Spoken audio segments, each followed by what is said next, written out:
іс-шара Тұрар Рысқұловтың 125 жылдығына арналған жоспарға сәйкес орындалып отырған іс-шаралардың бірі болып отыр.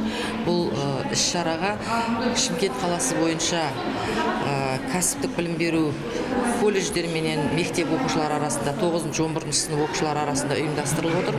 Қазіргі таңда бәрімізге белгілі ғылыми жобаға деген балалардың көзқарасын тереңдету мақсатында түрлі іс-шаралар ол мектеп қабырғасында ұйымдастырылып өткізілуде.